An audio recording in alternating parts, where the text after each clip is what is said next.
자, 안녕하십니까. 평주에서 전해드리는, 오늘은 작년 말에 갔다 왔었던 컨퍼런스 콜에 대한 이야기를 좀 나눠보도록 하겠습니다. 회사 이름은 크래프톤이고요. 제목은 신작과 인수지속이라고 하는 일단 이야기로 써놓긴 했는데, 게임사들에 대한 본업이 어느 정도 자리를 잘 잡은 가운데서 신사업을 더하는 그런 사업으로 좀 전개돼야 되는데, 최근 들어서 게임 회사들이 좀 힘들어진 상황이죠. 본업 자체가 좀 어렵다 보니까. 하지만 이제 동사 같은 경우에는 안전적인 게임이죠. 공작의 히트를 한 배틀그라운드를 보유를 하고 있다 라는 것만 해도 좀 여유가 있는 그런 회사라고 좀 볼 수가 있을 것 같습니다. 좀 간단하게 설명을 해드릴게요. 회사 속에서는 회사는 뭐 아시다시피 배틀그라운드라고 하는 이제 공전의 히트 게임을 보유를 하고 있습니다. 이제 북미와 중국, 인도에서 상당히 좀 유명한 상황이고요. 5월 29일부터 작년 5월 29일이죠. 작년 5월 29일부터 인도의 배틀그라운드 모바일을 제기를 했다. 배틀그라운드 모바일을 출시를 했는데 이게 이제 중단이 됐습니다. 그래서 중단된 부분이 다시 이제 재개가 됐다. 5월 달에 재개가 됐다라는 부분에서 좀 의미를 찾을 수 있는 부분이고, 그리고 최근에 이제 게임사들이 비즈니스 모델이 한정적이기 때문에 안정적인 성장 모델이 계속 필요하고 있다. 그래서 제가 봤을 때는 게임사들이 여러가지 부분으로 투자를 많이 하고 있는데, 결론은 제가 봤을 때는 이겁니다. 뭐냐면 본업에 충실해야 된다라고 생각을 하고 있는 부분입니다. 본업이라고 하면은 역시나 이제 게임을 잘 만들어야 된다라고 생각을 하고 있는데, 우리나라 국내 게임 업체들은 이제 모바일이나 그리고 PC 게임으로 치중이 되어 있는 부분이죠. 그래서 패키지로 제품을 판매를 하거나 아니면 이제 아이템을 팔아서 이제 남는 수익을 내는 경우가 많은데, 하지만 하나의 시장이 더 열려있는 부분입니다. 콘솔 시장이. 근데 콘솔 시장에 대해서는 투자 금액이 상당히 좀 많이 집행이 될 뿐만 아니라 투자금 자체도 높고, 그리고 기간도 오래 걸릴 뿐더러, 그리고 스펙 자체가 높죠. PC만큼 어떻게 보면 더 높은 사양을 기록을 하고 사양이 있기 때문에 쉽게 콘솔 게임을 만들지 못합니다. 하지만 동사는 콘솔, PC, 모바일 모든 게임을 만들 수 있는 역량을 좀 보유를 하고 있다 라고 생각을 하시면 될 것 같고요. 이렇게 세 개를 다 추구를 하는 업체가 몇 개 없다 라고 생각을 하시면 됩니다. 3N이라고 해서 국내 대표적인 3N 회사는 넥슨과 그리고 NC소프트와 그리고 넷마블이 있는데요. 이 세 업체들도 뭐 쉽게 모바일, PC, 콘솔 이 세 영역을 구현을 완벽하게 하지는 못하고 있는 흐름이다 라고 생각을 하시면 이게 얼마만큼 좀 큰 영역인지 아실 수 있을 것 같습니다. 그래서 최근에 동사의 전략은 뭐냐면, 이 막대한 자금력, 돈은 상당히 많거든요. 왜 그러냐면 이 배틀그라운드라는 게임이 따박따박 돈을 많이 벌고 있는 게임이기 때문에 굳이 뭐 다른 중소 게임사들, 그리고 좀 큰 게임사들이라도 해도 적자 기록을 한 거하고는 좀 차원이 틀린 그런 실적을 바탕으로 가져가고 있다. 그래서 실적을 바탕으로 이제 실적 따박따박 돈이 쌓이는데, 이 돈을 가지고 중소형 개발사들의 지분 투자를 확대를 하고 있는 부분입니다. 그래서 뒤에서 얘기를 좀 해드리겠지만 상당한 지분 투자를 확대를 하고 있는 부분이다. 전략적으로 좀 대응한다라고 좀 보시면 될 것 같아요. 이 지분 투자에 대한 개념은 뒤에서 언급을 해드리도록 하겠고, 그래서 3분기 기준으로 봤을 때는 게임 PC가 한 30.29%, 모바일이 65.56%, 콘솔이 2.7%, 그리고 기타가 1.7% 이렇게 나눠져 있다. 근데 동사는 이제 신작 게임에 대한 기대감이 상당히 좀 많이 있는 부분이다. 동사가 직접적으로 런칭을 하고 있는 게임도 있고요. 그리고 지분 투자를 해서 그 지분 투자를 하는 업체가 결국에는 게임을 만들잖아요. 그럼 그 게임을 동사를 통해서 퍼블리싱을 하든지, 동사는 이제 퍼블리싱 능력까지 있기 때문에 퍼블리싱 이제 유통을 해준다라는 뜻으로 해석을 하시면 될 것 같습니다. 뭐 제작을 잘 아무리 한다라고 해도 이걸 이제 판매를 할 수 있는 마케팅 채널이 필요한 거잖아요. 그러니까 동사가 이런 이제 지분 투자를 이용을 해서 퍼블리싱도 같이 영위하고 있다. 그래서 제작에 투자를 해서 같이 영위를 하든지 아니면 퍼블리싱을 영위를 하든지 뭐 이런 쪽으로 계속 투자를 한다라고 하는 부분은 한 가지에만 얽매이지 않고 계속 수익을 창출할 수 있는 부분을 다변화한다 라는 부분으로 해석을 하시면 될 것 같습니다. 그래서 24년 상반기에 다크앤다커라고 하는 RPG 게임을 이제 모바일로 런칭을 준비 중이고요. 작년은 지스타에서 반응이 좀 괜찮았다 라고 합니다. 뭐 넥슨과 이 다크앤다커의 기본적으로 먼저 만들었었던 회사와의 소송이 진행 중이긴 한데, 동사는 좀 큰 의미는 없을 거라고 생각을 하고 있습니다. 왜 그러냐면 PC 게임이기 때문에 N사와 I사 간의 소송은 PC 게임이다. 그래서 모바일 게임은 제한적일 거다 같다. 그래서 최악은 이름도 변경할 수 있지만 지금 보면 다크앤다커라고 그대로 나올 수 있을 것 같습니다. 그래서 24년 하반기에는 PC 버전 인조이라고 하는 부분도 있는데 이건 좀 딜레이가 된 걸로 알고 있습니다. 라이프 시뮬레이션 출시 장르고요. 쉽게 말해서 이제 심즈라고 하는 거를 떠올리시면 될 것 같습니다. 공전의 역시나 히트작이죠, 심즈. 그래서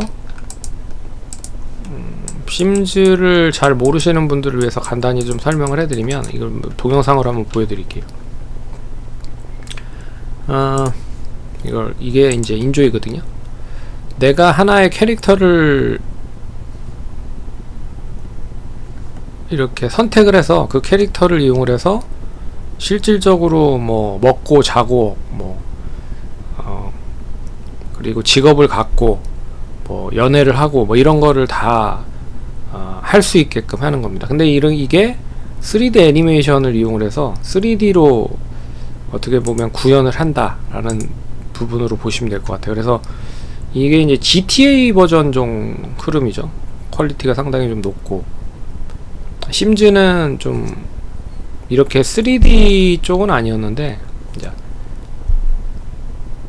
좀 고퀄리티에 대한 심즈라고 생각을 하시면 될 것 같습니다. 그래서 먹고 자고 아르바이트도 하고 돈도 벌고 그리고 결혼도 하고 뭐 이런 거예요. 이런 걸 한다라고 합니다. 뭐 보기에는 상당히 좀 재미있을 것 같고, 비전 프로를 이용을 해서 만들 수도 있을 것 같은데 비전 프로로 이용을 해서는 만들지는 않는다고 하는데 어찌됐든 뭐 이런 직접적인 핸들링을 하는 게임도 있다. 그래서 개발 중의 게임은 상세적으로 봤을 때 24년에 19개, 25년에 7개, 26년에 2개. 이거는 이제 자체적으로 개발하는 것도 있지만 그 지분 투자를 해서 개발하고 있는 것까지 다 포함되고 있는 것 같습니다. 이제 굵직한 게임은 2가지 정도 있다. 그리고 다양한 중소형 게임사들의 지분 투자를 지속하고 있는 부분인데, 이거는 뭐냐면 이제 안정적인 IP를 확보를 하기 위해서 결국에는 이 지분 투자를 하는 거죠. 그래서 대형 게임사들 같은 경우에는 게임 런칭이 제한적일 가능성이 높습니다. 왜 그러냐면 대작을 주로 만들기 때문에 이 투자 비용도 높고 그리고 기간도 상당히 높기 때문에 만약에 이 투자 금액이 높은 기간이 긴 그런 게임이 런칭을 했는데 별로 반응이 없다. 그러면 뭐 몇 년간 공 들인 게 이제 물거품이 돼버리는 부분들이기 때문에 리스크가 너무 크죠. 그래서 이 안정적인 IP를 확보를 하기 위해서 지분 투자를 한다 라는 생각을 하시면 될 것 같습니다. 그래서 우선 협상권으로 이제 뭐 제작을 하는데 참여를 한다든지 아니면 런칭을 하는 데 있어서 퍼블리싱을 한다든지 뭐 이런 쪽으로 다양하게 뭐 수익을 다변화한다라고 생각을 하시면 될 것 같고, 그리고 이제 로컬화 가능성에 대한 부분도 있습니다. 이게 국내 게임사로만 한정이 되는 게 아니라 이제 다양한 게임사 동사가 이제 일단 우리나라에 한정적으로 수익을 내는 게 아니라 뭐 북미나 유럽이나 그리고 중국이나 뭐 이런 쪽에 다변화가 된 부분으로 판매를 하고 있기 때문에, 그리고 수익이 나고 있기 때문에 퍼블리싱이 그리고 게임 회사에 대한 부분도 상당히 많은 그런 프로퍼티를 가지고 있다라고 생각을 합니다. 그러면 거기에 이제 조금만 지분을 좀 투자를 해주면 막 이렇게 뜰 수 있는 회사들이 있다는 거죠. 그래서 이제 그런 부분들로도 게임 투자를 해서 로컬화를 좀 안정적으로 할 수 있는 그런 부분으로 대응을 할 수 있다라고 볼 수가 있을 것 같고요. 그리고 혹시라도 이제 지분 투자하는 회사가 이제 인기가 좀 있다, 그래서 떴다라고 하면 이제 IPO까지 연결을 할 수가 있는 부분이죠. 그리고 다양한 사업으로 전략적 제휴 등을 통해서 그래서 23년에 13개 정도의 회사에 지분을 투자했다라고 하는데, 이게 이제 5배 정도 수준까지 늘려나갈 것 같다. 한 7, 80개 정도까지 늘려나가겠다. 그러면 동사는 이제 굵직한 IP를 보유한 가운데 좀 중저 아니면 중소 뭐 이런 게임으로부터의 실적도 계속 늘어나고 있는 부분이라는 거죠. 거기에 뭐 100개 중에 하나만 상장을 한다라고 해도 그 한 개가 99개에 대한 손실을 다 만회를 해버리는 경우도 많기 때문에 그런 부분에서 계속 지분 투자를 하는 거죠. 그래서 그런 부분이라고 생각을 하시면 될 것 같고요. 실적은 그래서 이미 좀 상당히 좋은 그런 흐름이다 라고 생각을 하시면 될 것 같습니다. 3분기 실적은 작년 대비 이미 매출 90% 이상을 달성한 상황이고요. 작년 특별한 악재가 없었기 때문에 올해 상당히 좀 좋은 흐름을 보일 수 있을 것이다. 그리고 4분기가 비수기자는 점에서 이제 다양한 업데이트를 이미 준비한 상황이고요. 그래서 기존 게임 말고 신작 게임이 출시되는, 그러니까 기존 게임은 이런 흐름으로 수익이 만들어지면 어느 정도 정체가 되는 흐름으로 우하향을 하는데, 이런 시점에서 하나 더 런칭을 한다는 거죠. 뭐 이런 식으로. 그래서 줄어들 것 같으면 런칭, 줄어들 것 같으면 런칭. 그래서 이게 이제 길게 봤을 때는 우상향이 되는 거죠. 네. 어찌됐든 몇 번 얘기를 해드렸기 때문에, 그래서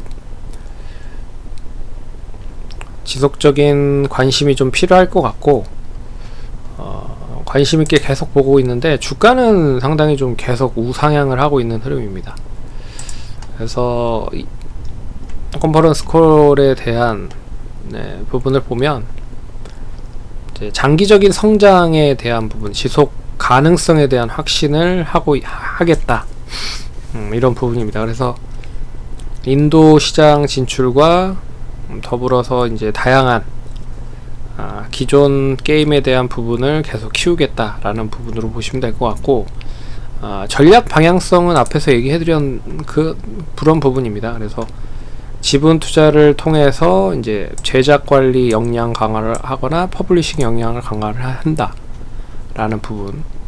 그래서 핵심 게임성을 발굴해서 1B 1P로 스케일업을 하는 거다 라는 거. 그래서 올해 24년 주요 전략인데요, 다크앤다커가 이제 상반기에 런칭이 될 것 같고, 모바일이고요.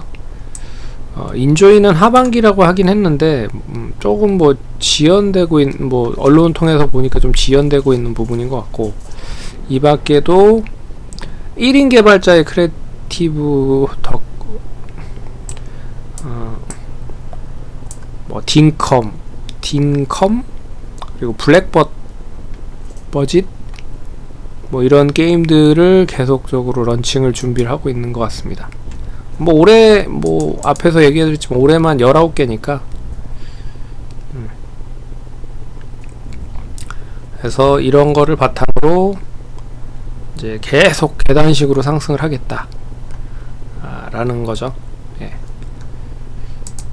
그래서 인공지능에 대한 부분도 여러 가지 질문이 많았었는데, 일단 현재 인공지능으로 이 다양한 비용을 줄이지는 못하고 있는 상황이지만, 그래도 차근차근 적용을 하면서 개발을 좀 더 효율적으로 하는 쪽에 방향을 좀 싣겠다. 이 국내 쪽뿐만 아니라 해외 쪽도 인력에 대한 부분이 상당히 좀 중요한 거잖아요. 근데 인력을 이제 대체를 하는 거기 때문에 인공지능이 상당히 무서운데, 인력을 한꺼번에 또 줄이지는 못한 것 같습니다. 네. 그래서 이 인력을 그러니까 이 동사는 이거를 어떻게 효율적으로 게임을 만들지에 대한 부분으로 좀 더 개발시킨다라고 생각을 하시면 될 것 같아요. 그래서 인원을 대폭 감원하거나 그런 거는 조금 더 기다려 할 것 같고, 어떻게 하면 조금 더 효율적으로 빠른 시일 안에 게임에 접목을 시킬까, 뭐 이렇게 보는 것 같습니다. 그리고 다른 회사들도 다 마찬가지인 것 같아요. 인원을 한 번에 확 줄이지는 못할 것 같습니다. 그리고 다른 이제 유럽, 미국이라 뭐 이런 쪽을 보더라도 그런 것 같아요. 그래서 그런 부분으로 볼 수 있을 것 같다라는 부분. 그래서 작년 12월에 일단 뭐 컨퍼런스 콜을 갔다 왔는데 계속 추적을 하면서 좀 보고 있는 상황입니다. 이때보다는 많이 올랐죠. 20만원 평균 단가라고 해도 한 15%, 20% 정도 상승한 흐름이니까 뭐 많이 오르긴 했지만, 뭐 길게 보면 이게 이제 별로 오른 게 아니거든요. 이제 23년 저점 찍고 4년에 이제 정상 궤도로 좀 자리를 잡은 상황에서 이제 상승을 하고 있는 흐름이다. 그리고 상장 당시에는 동사가 시가가 44만 8,500원이었습니다. 물론 뭐 떠서 시작하는 부분이라고 해도 그래도 네, 아직까지도 뭐, 그리고 올해 이제 실적이 그러면 이제 뒷받침이 되면 상당히 좀 긍정적인 흐름을 볼 수 있을 것이다 라고 보고 있습니다. 그래서 올해부터 좀 잘 눈여겨 보셔야 될 것 같고요. 그리고 동사가 이제 12월 22일 날 떨어진 부분, 그리고 3월 14일 날도 갑자기 막 이렇게 떨어졌었죠. 그래서 이때는 중국에서 동사는 이제 중국 쪽에 대한 매출이 좀 있거든요. 그래서 판호가 열리면 당연히 이제 동사 가장 큰 수혜로 볼 수 있을 것 같은데, 이미 뭐 중국에 좀 진출해 있는 상황이기 때문에, 그래서 과도한 게임 시장을 팽창을 막기 위해서 뭐 여러 가지 보상제도 폐지를 조치하는 소식, 뭐 이런 정부 쪽에서의 이제 허가 금지 뭐 이런 게 얘기 나오면서 좀 안 좋은 흐름으로 좀 전환됐는데, 경기가 원체 안 좋다 보니까 이게 다 어느 정도 완화된 것 같습니다. 그래서 중국 관련된 부분은 어느 정도 해소가 됐다라고 생각을 하고 있고요.